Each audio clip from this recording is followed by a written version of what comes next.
The bathroom door had been locked for over an hour. He sat on the edge of their bed, listening to the familiar sounds that had become strangers over the past few months.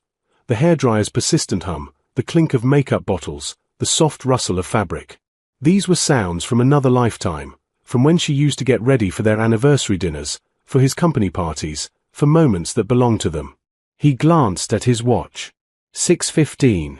She'd told him she had dinner plans with her college friend Sarah, the one who'd supposedly been going through a divorce. How convenient, he'd thought at the time, that Sarah's crisis had created such a perfect cover story. Sarah, who according to his brief phone call yesterday, was happily married and currently on vacation in Greece with her husband of 15 years. The lock clicked open. She emerged in a cloud of perfume, not her usual scent, but something new, something expensive. The red dress hugged her figure in ways that made his chest tighten, not with desire, but with the bitter recognition of effort expended for someone else. It was the dress from their 5th anniversary, the one she'd sworn would never fit again after their second child. Apparently, motivation worked wonders. "Wow," he said softly, keeping his voice neutral. "You look beautiful." She startled slightly, as if she'd forgotten he existed. Her cheeks flushed, with guilt or excitement, he couldn't tell anymore. "Oh, thank you. Sarah wanted to go somewhere nice. You know how she is." Sarah, who was currently posting sunset photos from Santorini on social media. "Where are you two going?" he asked, standing to straighten his own collar. He'd dressed carefully too, though she hadn't noticed. She never noticed him anymore. Just that new Italian place downtown. Giovanni's, I think. Her eyes wouldn't meet his. They darted to her phone instead, which had buzzed 3 times in the last minute. Each buzz made her face light up in ways he hadn't seen in years. "Giovanni's is nice," he said. "I tried to get us a reservation there last month for our anniversary, remember? They were booked solid." She fumbled with her clutch, that nervous laugh bubbling up. "Well, Sarah made the reservation weeks ago. She's been planning this for a while." How thoughtful of her. He moved toward the dresser, adjusting his cufflinks with deliberate slowness. "What time is your reservation?" 7:30. Another buzz. Another quick glance at the screen, another smile she tried to hide. "You should probably leave soon then. Traffic on Friday nights, you know." She nodded, already moving toward the door, her mind clearly elsewhere. In the doorway, she paused, and for a moment, just a fraction of a second, something flickered across her face. Doubt? Guilt? The ghost of the woman who used to kiss him goodbye? "Don't wait up," she said. "Sarah's been really struggling. We might be out late." "Of course. Take your time. I hope Sarah feels better." The words tasted like ash. He watched from the bedroom window as she practically floated to her car, her fingers flying across her phone screen. She was texting while walking, something she always lectured their teenage daughter about. The car pulled away, and he counted to 60 before moving. His own car was already packed. His lawyer's number was already dialed. The reservation at Giovanni's, the one he'd made 3 weeks ago under his name, after the private investigator had confirmed what his gut had been screaming for months, was waiting. He picked up the manila folder from his nightstand. Inside were photographs, phone records, hotel receipts. Evidence of a double life lived in plain sight. Evidence that would make the divorce proceedings straightforward, that would protect his children, that would give him the closure he needed. He allowed himself one last look around their bedroom. 17 years of marriage, reduced to furniture and memories. The bed where they'd talked about dreams. The corner where they'd assembled the crib. The window seat where she used to read on Sunday mornings. That woman was gone. In her place was a stranger in a red dress, rushing toward what she thought was a romantic evening. He grabbed his keys and headed for the door. It was time to introduce her to reality. The city lights blurred past her windshield as she drove, her heart hammering against her ribs like a trapped bird. At every red light, she checked her phone, reading and rereading the messages that made her feel alive again. "Can't wait to see you in that dress. Our table is ready whenever you are. You're going to love what I have planned." 17 years. That's how long she'd been a wife, a mother, a woman whose identity had slowly dissolved into everyone else's needs. When had she last felt this butterfly-inducing anticipation? When had her husband last looked at her with anything beyond polite indifference? She pushed away the guilt that tried to surface. He didn't notice her anymore. He came home, ate dinner, watched television, went to bed. Their conversations had become logistics: who would pick up the dry cleaning, whether the furnace needed servicing, what time their son's soccer game started. They were roommates with a shared history, nothing more. At least, that's what she'd convinced herself 3 months ago when she'd met him at the coffee shop. The man who actually listened when she talked. Who remembered the small details she mentioned. Who made her feel seen. Her phone buzzed again. She grabbed it at the next stoplight, expecting another message from him. Instead, it was her daughter. "Mom, where did you put my blue sweater?" The ordinary intrusion of real life into her fantasy. She typed back quickly, "Check the laundry room. Be home late. Leftovers in fridge." Another message, this time from her husband, "Drive safely." 2 words. That's all he could manage. 2 words that felt more like obligation than care. She tossed the phone onto the passenger seat, focusing on the road and the promise of an evening where someone would actually want to know about her day, her thoughts, her dreams. Giovanni's appeared ahead, its warm lights spilling onto the sidewalk. She'd driven past it 100 times but never been inside. Too expensive, her husband always said. Too much trouble getting a reservation. Funny how those obstacles disappeared when someone actually wanted to make an effort. She pulled into the parking garage, checking her makeup one final time in the rearview mirror. The red dress still fit perfectly. The new perfume, the one she'd hidden in her gym bag, smelled like jasmine and possibility. Her hair fell in soft waves she'd spent an hour perfecting. For a moment, doubt crept in. What was she doing? She had a family, a home, a life.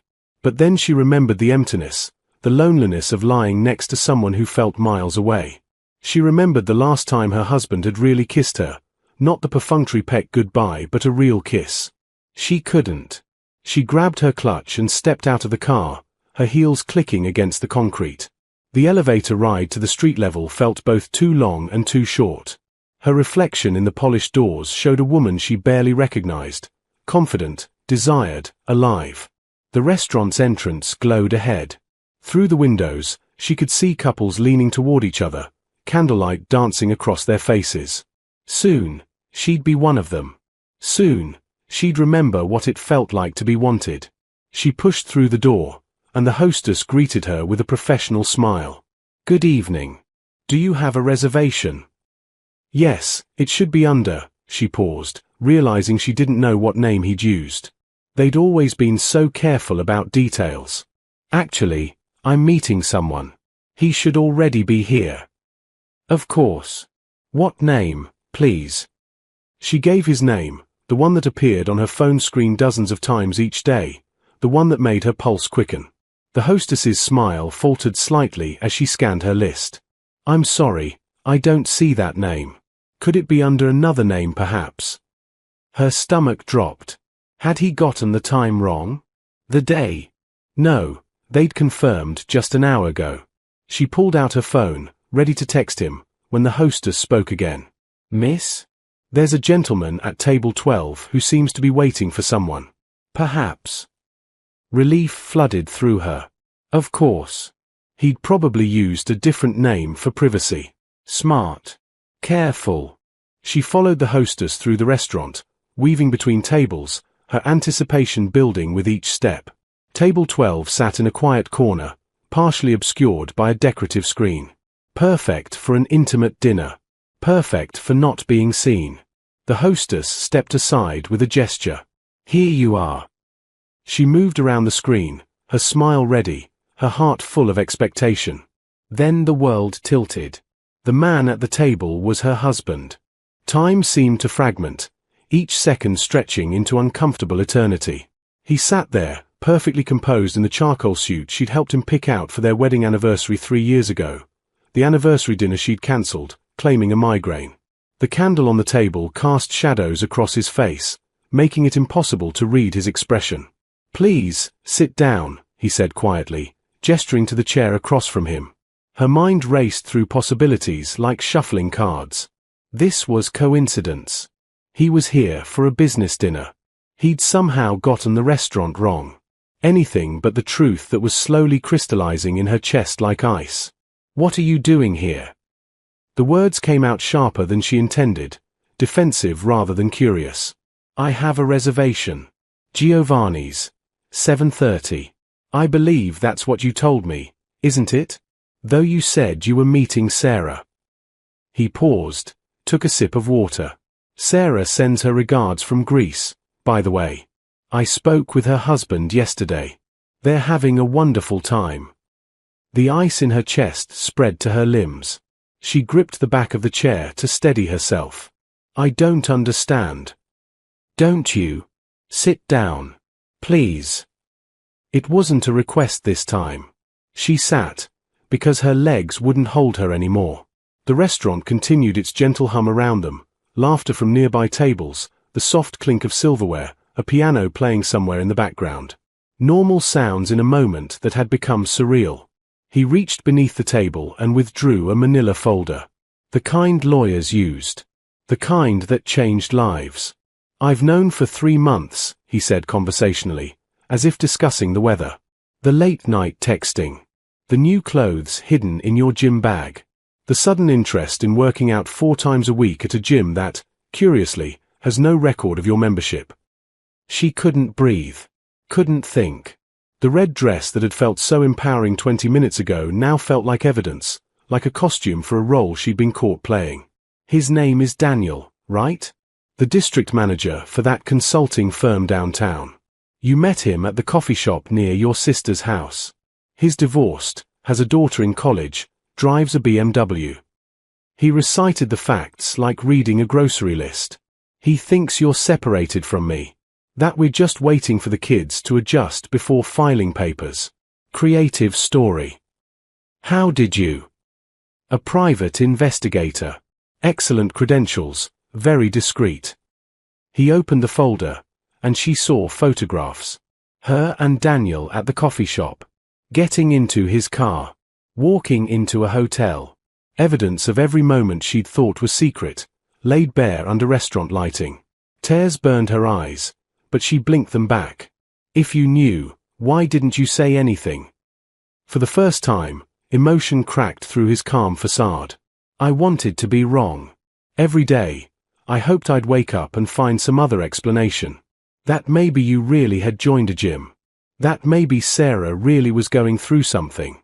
That maybe the woman I married was still there, just lost, and if I waited patiently enough, she'd find her way back." "You stopped noticing me years ago," she whispered, the defense feeling hollow even as she spoke it. I stopped. He leaned forward, and she saw something dangerous in his eyes. Not anger, but something worse.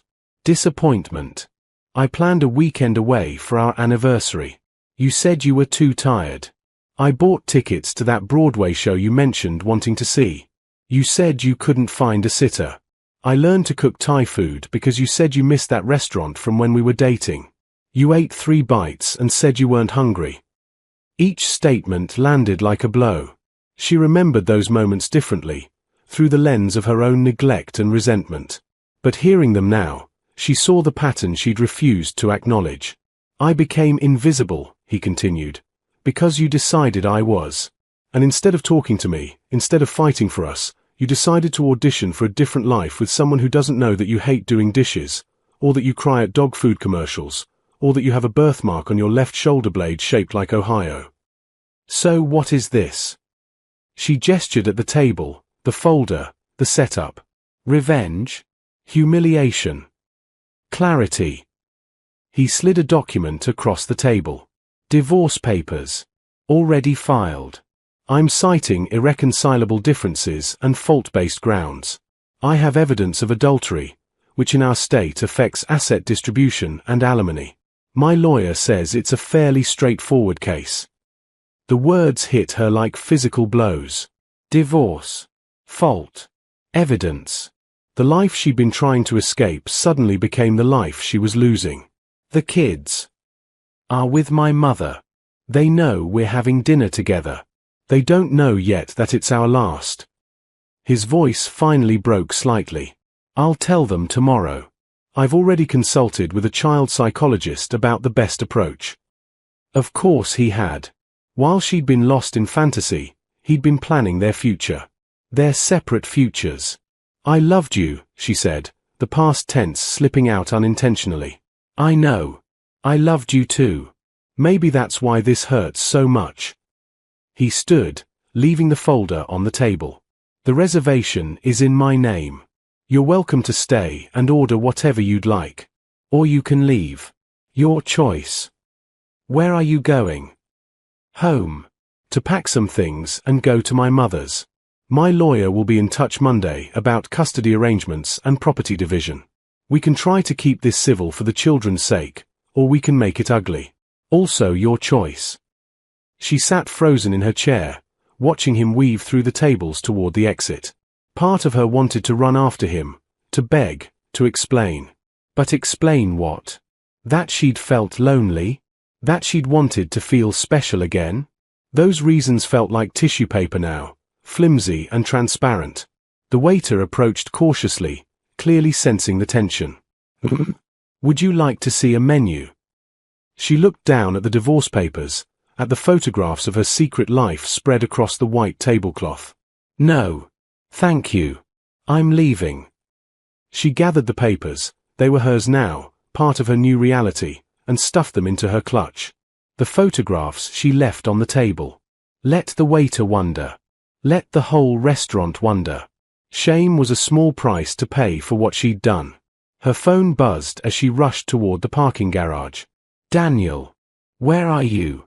I've been waiting at the hotel bar. The hotel. She'd forgotten entirely about the lie within the lie. She'd told Daniel she was working late tonight, that they'd meet at their usual place at 8. She'd planned to have dinner with her husband's money, in her husband's reservation, before sneaking away to another man's bed. The audacity of it made her sick. She typed back, "We need to talk. Not tonight. I'll call you tomorrow."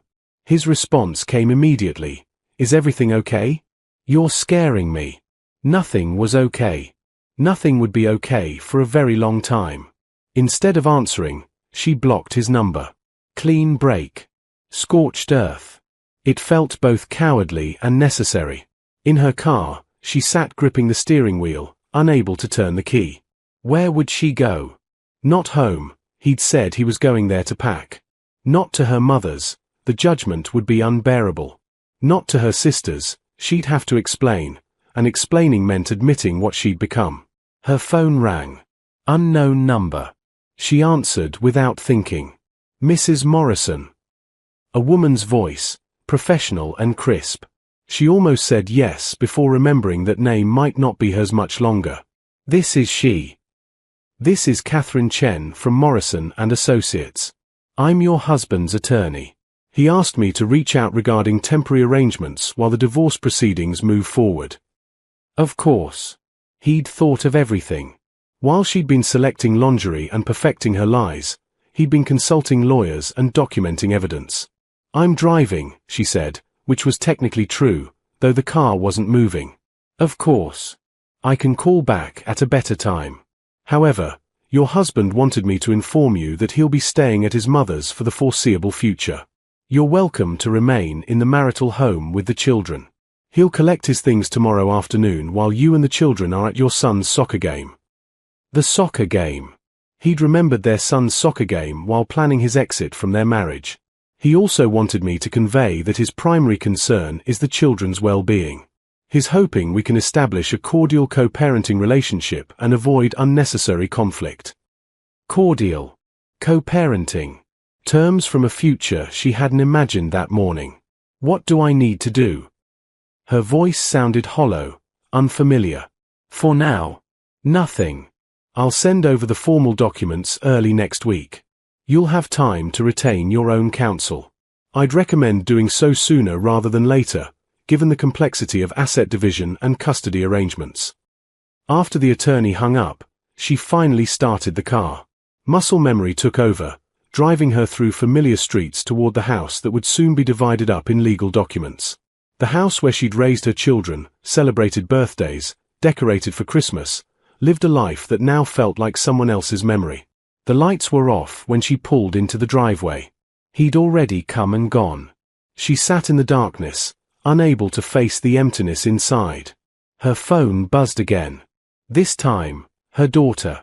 "Mom, Dad called and said you'd be home late. Can I sleep over at Jessica's?" Normal. Routine. The machinery of their family life continuing while its foundation crumbled. "Sure, honey. Have fun. Love you. Love you too." Simple words, exchanged 1,000 times. But tonight they felt heavy with meaning. Her daughter still loved her. For now. Before she knew what her mother had done. Before the family she knew dissolved into custody schedules and separate Christmases. She finally went inside. The house felt different, though nothing had physically changed. In the kitchen, she found a note on the counter in his handwriting. "I fed the dog. There's leftover chicken in the fridge. I'll be back tomorrow at 2 p.m. for my things. Please be out." Even now, even in this, he was thoughtful. Feeding the dog. Making sure she knew there was food. Planning his return for a time when she wouldn't be there, sparing them both the awkwardness. She crumpled the note and then smoothed it out again. Evidence of consideration, even in ending. Upstairs, she stripped off the red dress and hung it in the back of the closet. She'd never wear it again. Couldn't. It had become a costume for the worst version of herself. In the bathroom mirror, she barely recognized the woman staring back. The makeup that had seemed so perfect earlier now looked garish. The carefully styled hair seemed ridiculous. She'd dressed up for a date with excitement and anticipation, never imagining she'd come home to an empty house and divorce papers. She washed her face, watching the makeup swirl down the drain. If only guilt and regret could be washed away so easily. Her phone sat silent on the counter. No messages from Daniel, he'd probably figured out he was blocked. No messages from her husband. What else was there to say? The children were settled for the night, unaware that their world was about to fracture. She climbed into bed, still wearing her slip, too exhausted to find pajamas. The sheets smelled like the fabric softener she'd used for years, a scent that meant home and routine and everything she'd taken for granted. Tomorrow, she'd have to tell her children. Tomorrow, she'd have to call her mother, her sister, her friends. Tomorrow, she'd have to find a lawyer and begin untangling 17 years of shared life. But tonight, she lay in the darkness and finally let herself cry. Sunlight through the bedroom curtains woke her, harsh and unforgiving. For one blissful moment, she forgot. Then memory came crashing back, the restaurant, the folder, the photographs, the divorce papers crumpled in her clutch downstairs. Her phone showed 9:47 a.m. She'd slept late, something she never did. The house was silent in that particular weekend morning way, empty but full of presents. Her son was at a friend's house. Her daughter at her sleepover. She was alone with the wreckage of her choices. In the kitchen, she made coffee by rote, her hands knowing the ritual even as her mind spun. The normalcy of it felt obscene. How could coffee taste the same when everything had changed? Her phone buzzed. Her sister. "Hey, want to grab lunch today? Haven't seen you in forever." Forever. 2 weeks, actually. But it felt like a lifetime ago when she'd had lunch with her sister and lied about how happy she was, how busy life was, how everything was fine. She stared at the message. This was it, the beginning of telling people, of making it real. Once she told her sister, the news would spread. Her mother would know by evening. Friends would hear by Monday. The whispers would start, the judgment, though I always thought something was off comments. Before she could second-guess herself, she typed, "Can you come here instead? I need to talk to you about something." The response was immediate. "That sounds serious. Are you okay?" "No. But I will be. Can you come around 11? On my way." She had an hour to prepare. To figure out how to say the words "my marriage is over, and it's my fault" out loud. To practice holding herself together when all she wanted was to dissolve into tears and denial. She showered, washing away yesterday's perfume, yesterday's hope, yesterday's delusions. The water couldn't cleanse guilt, but it helped her feel slightly more human. In her closet, she avoided the red dress, choosing instead old jeans and a sweater. Comfortable. Safe. The clothes of a woman hiding rather than a woman dressing to impress. At 10:58, her sister's car pulled into the driveway. She watched from the window as Sarah, actual Sarah, not the fictional one she'd used as a cover story, grabbed her purse and hurried to the door. "Okay, you're freaking me out," Sarah said the moment she entered. "Are you sick? Are the kids okay? Is it?" She stopped, finally taking in her sister's appearance. The unwashed hair, the red eyes, the defeated posture. What happened? They sat at the kitchen table, the same table where the family had eaten breakfast together just yesterday morning. A lifetime ago. "He's divorcing me." The words came out flat, factual. Sarah's eyes widened. What? Why? What did he? Not him. Me. I had an affair. The silence that followed was deafening. Sarah, her outspoken, never at a loss for words sister, simply stared. For 3 months, she continued, the confessions spilling out like poison she needed to purge. I met someone.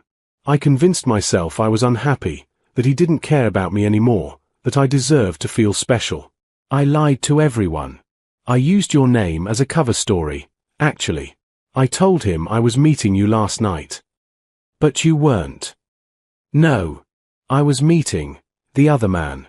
Except when I got to the restaurant, my husband was there instead. With divorce papers. He'd known for months. Had me followed. Documented everything. Sarah reached across the table, grabbed her hand. Oh, honey. Those 2 words, not judgment, not anger, just sympathy, broke something inside her. The tears came then, ugly and desperate, months of guilt and fear and regret pouring out. I destroyed everything, she sobbed. Our family, our life, the kids' stability. And for what? For feeling special for a few weeks? For someone who didn't even really know me? Sarah let her cry, holding her hand, not offering empty platitudes or false hope. When the tears finally subsided, she spoke carefully. What do you need right now? Practically, I mean. A lawyer. A plan. A way to tell the kids that their mother is the reason their family is breaking apart. We'll figure it out. One step at a time. Sarah pulled out her phone. My friend Monica is a divorce attorney. She's tough but fair. I'll call her, see if she can see you Monday. While Sarah made the call, she looked around the kitchen. In a few months, this might not be her kitchen anymore. The house might be sold, divided, transformed from a home into an asset to be liquidated. Monica can see you Monday at 10, Sarah said, hanging up. In the meantime, have you thought about what you'll say to the kids? She hadn't. Couldn't. How do you tell your children that you broke their family because you were selfish? He said he'd help, she admitted. That we could tell them together, try to keep it civil. That's something. He's a good man. I know. The words hurt. That's what makes it worse. At 2 p.m., as promised, his car pulled into the driveway. She'd taken the children to the soccer game as Catherine Chen had suggested, allowing him privacy to collect his things. But she found herself driving back early, parking down the street, watching. He made 3 trips, carrying boxes and suitcases to his car. 17 years, reduced to cargo. On his last trip, he paused at the doorway, looking back at the house. Even from a distance, she could see the weight in his shoulders, the exhaustion in his posture. He'd loved her. Maybe still did, in some broken, unsalvageable way. And she'd taken that love and shredded it for the illusion of excitement. When his car disappeared around the corner, she drove home. Inside, the house felt both emptier and lighter. His toothbrush was gone from the bathroom. His reading glasses no longer sat on his nightstand. His presence had been extracted carefully, leaving gaps that would take time to fill or learn to live with. That evening, the children came home to a mother who'd cried herself hollow and a father who'd moved out. They sat them down together, a united front for one last crucial moment, and told them in careful, age-appropriate language that sometimes people change, that love isn't always enough, that this wasn't their fault. Her daughter cried. Her son went silent, processing. They both had questions she couldn't answer honestly. Why? When? Could they fix it? This is what's best, her husband said, his voice gentle but firm. Your mother and I both love you very much. That will never change. But we need to live separately for a while. A while. As if this were temporary. As if there were any coming back from betrayal. After he left, hugging the children, squeezing her shoulder in what might have been forgiveness or just exhaustion, she tucked the kids into bed and sat in the quiet house. Her phone buzzed. An email from Catherine Chen with attachments, temporary custody arrangements, financial disclosures, procedural timelines. The machinery of divorce, grinding forward. She opened a new document on her laptop and began typing. Dear Daniel, by the time you read this, you'll have figured out that I'm not who I said I was. I'm not separated. I wasn't planning to leave my husband. I was just a coward who destroyed her family because she was too afraid to face her own unhappiness honestly. I'm sorry I lied to you. I'm sorry I used you as an escape from my real life. I hope you find someone worthy of the attention you showed me. Please don't contact me again. She sent it before she could reconsider, then blocked his email too. Clean break. Scorched earth. The house settled around her, the creaking floors, the humming refrigerator, the ticking clock. Familiar sounds that would become the soundtrack of her new life. Single mother. Divorcée. The woman who'd had it all and thrown it away. But somewhere in the wreckage, a small voice whispered that maybe, eventually, she could become something else too, honest. Self-aware. Someone who'd learned that running from problems only creates new ones. It would take time. Years. Probably. Therapy. Hard conversations. Moments of crushing regret and slow, painful growth. She climbed into bed, her bed now, singular, and pulled the covers close. Tomorrow would bring new challenges, lawyers and paperwork, difficult conversations, and harder truths. But tonight, for the first time in months, she didn't reach for her phone to text someone who wasn't her husband. She didn't scroll through messages that made her feel alive at the expense of her integrity. Tonight, she simply existed with her choices and their consequences. And maybe, she thought as sleep finally came, that was the first small step toward becoming someone she could live with. The red dress still hung in the back of her closet, a reminder of the woman she'd been for one terrible, transformative night. She'd donate it eventually, or burn it, or simply let it hang there as a monument to the cost of illusions. But that was a decision for another day. Tonight, she'd survived the first day of the rest of her life. And tomorrow, she'd wake up and survive another.